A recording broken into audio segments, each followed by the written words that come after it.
అందరికీ నమస్కారం. నా పేరు చూట్ల దుర్గాప్రసాద్ శాస్త్రి, బాపట్ల జిల్లా బాపట్ల.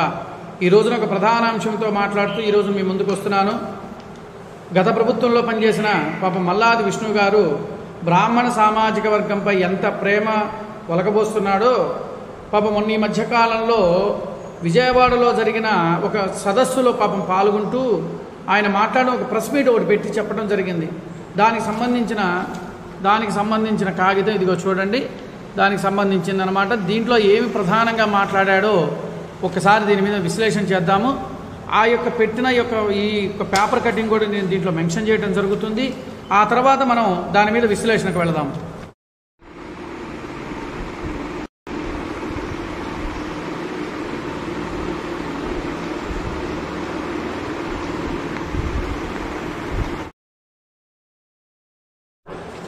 చూశారు కదా ఈ పేపర్ కటింగ్. దీంట్లో ప్రధానంగా ఆయన మాట్లాడిన అంశాల గురించి మనం మాట్లాడదాము. బ్రాహ్మణ సామాజిక వర్గంపై ప్రభుత్వం దాష్టీకమంట. ఏ ప్రభుత్వం? ఈ కూటమి ప్రభుత్వం. దీని మీద బురద చల్లడానికి ప్రధానంగా కంకణం కట్టుకొని వచ్చిన వ్యక్తి మల్లాది విష్ణు గారు. పాపం వైఎస్ఆర్సీపీ సెంట్రల్ నియోజకవర్గ సమన్వయకర్త మల్లాది విష్ణు గారు.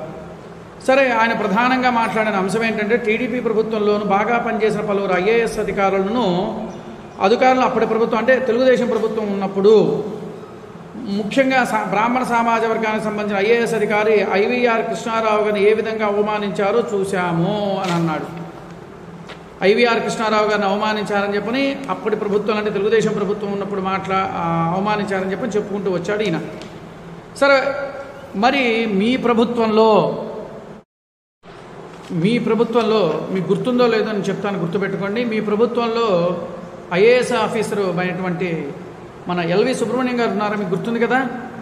ఆయన ఒకానొక సందర్భంలో తిరుమల తిరుపతి దేవస్థానంలో అన్యమతస్తులు ఉన్నారు. ఎవరికి వాళ్ళ అన్యమతస్తులు ఎవరైతే ఉంటారో వాళ్ళందరూ కూడా మీరు అక్కడి నుంచి వెళ్ళిపోవాలి అని చెప్పినప్పుడు మీ ప్రభుత్వం బాగా గుర్తుపెట్టుకోండి మల్లాది విష్ణు గారు, మీరు మర్చిపోవాలి, రాష్ట్ర ప్రజలు మర్చిపోవాలి. అందులో బ్రాహ్మణ సామాజిక వర్గాల మీద మీరు చూపిస్తున్న ప్రేమకి తట్టుకోలేక ఈ రోజున ఈ వీడియో చేసి మీ ముందుకు తీసుకొస్తున్నా. ఆ రోజున మల్లాది విష్ణు ఆయన ఎల్వి సుబ్రహ్మణ్యం గారు పాపం అక్కడ ఆయన ఏం చెప్పారు, మీరు అక్కడ అన్యమతస్తులు ఎవరు ఉండటానికి వెళ్ళలేదు, తిరుమల తిరుపతి దేవస్థానంలో పవిత్రంగా ఉంచండి అని చెప్పేసి చెప్పడం జరిగింది. ఆ చెప్పిన మరుక్షణం నుంచి ఎల్వి సుబ్రహ్మణ్యం గారు అసలు ఏమైపోయారో కూడా మాకు తెలియదు. అంటే ఆయన ఆ శాఖ నుంచి మార్చేశారు, వెంటనే సిఎస్ పదవి నుంచి మార్చేసేశారు. ఆయన అసలు మాకు ఆ తర్వాత ఆయన ఎక్కడున్నారో ఏంటో కూడా మాకు తెలియలేం. తర్వాత వచ్చేటప్పటికి ఇంకా ప్రధానంగా వచ్చేటప్పుడు బ్రాహ్మణుల మీద దాడుల గురించి మీ ప్రభుత్వంలో జరిగిన సంభాషణలు ఇవన్నీ కూడా మీ ప్రభుత్వంలో జరిగిన కొన్ని అకృత్య పనులన్నీ కూడా మీకు చెప్తున్నా. బ్రాహ్మణుల మీద దాడి జరిగినప్పుడు మరి మీరు ఆ రోజున ఎందుకు మీరు నోరు విప్పలేకపోయారు? గుర్తుందా మీకు?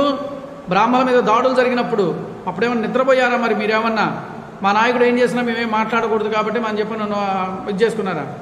ఇంకా ఇప్పుడు చెప్తున్నా వినండి. ఈ ఎన్డీఏ ప్రభుత్వం వచ్చిన తర్వాత దేవాలయాల మీద కానీ బ్రాహ్మణుల మీద కానీ చాలా విలువ గౌరవం పెరిగింది.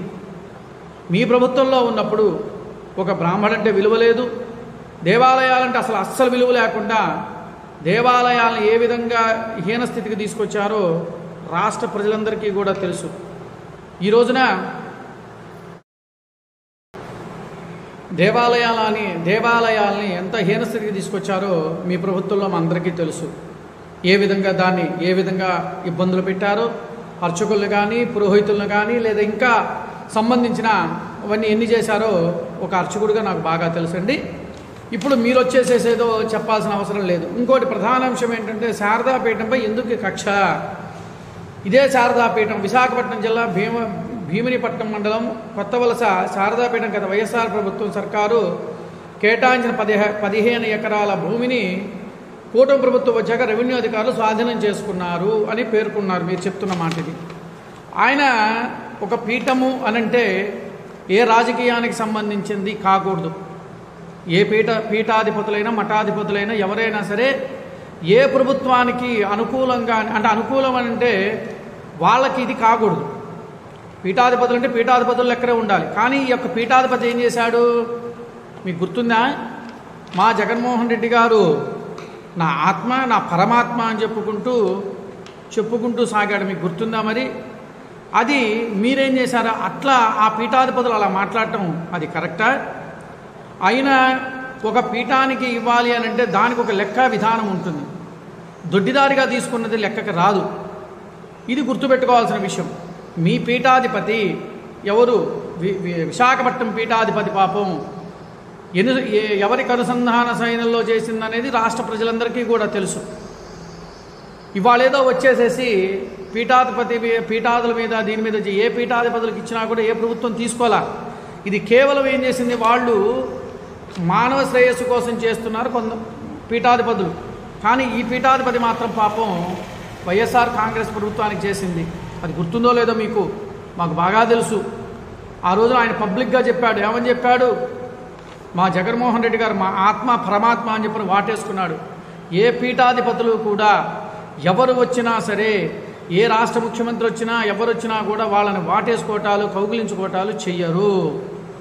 అది కూడా తెలియని ఆ పీఠాధిపతికి 15 ఎకరాలు కేటాయించారు ఆ పీఠానికి. ఇది ఎంతవరకు సమంజసం ఒక్కసారి ఆలోచించాల్సిన విషయం. అది పీఠానికి సంబంధించి ఆయన వ్యక్తిగతంగా ఆయన ఇచ్చుకున్నాడో మరి ఏం చేశాడో మరి మొత్తానికి తెలియదు. అది ఇప్పుడు వచ్చిన ఉమ్మడి ప్రభుత్వం తీసేసుకుంది. దానివల్ల ఎవరు తప్పు పట్టాల్సిన అవసరం లేదు. తర్వాత ఇంకోటి ప్రధానంగా వచ్చే టీటీడీ అధికారులు మఠానికి నోటీసులు జారీ చేయడం వల్ల భక్తులు మండిపడ్డారు. ఏ భక్తులు మండిపడ్డారండి? ఏ భక్తులు మండిపడ్డారో మాకు తెలియలా. మరి సామాజిక మాధ్యమాల్లో రావాలిగా, రాలేదు. అంటే ఇవన్నీ కూడా ఏంటంటే ఇవన్నీ అడ్డం పెట్టుకొని మరలా బ్రాహ్మణులకి నేను బ్రాహ్మణుని మళ్ళీ ముందుకు వచ్చాను కనుక నన్ను మీరు సేవ్ చేయాలి, మీరు నాకు మద్దతు పలకాలి అని చెప్పి. ఏమంటే ఇంకో విషయం తెలుసా మీకు? ఈ బ్రాహ్మణులు కొంతమంది మా వాళ్ళు వైసీపీకి కొమ్ముగా ఇప్పటికీ కూడా 5 సంఘాలను అడ్డం పెట్టుకుంటూ సంఘ నాయకులు వంటి చెప్పుకుంటూ సంఘాలను అడ్డం పెట్టుకొని వాళ్ళు వైఎస్ఆర్సీపీకి మద్దతు ఇప్పటికీ కూడా పలుకుతూ ఉన్నారు. అలాంటి వ్యక్తులు చీడపురుగులు ఉండటం వల్లే ఇవాళ ఇక్కడ జరుగుతున్నవన్నీ కూడా వాళ్ళకి చేరేస్తూ వాళ్ళ లబ్ధి పొందాలని కొంతమంది ఆలోచిస్తున్న నాయకులు, బ్రాహ్మణ నాయకులు ఉన్నారు.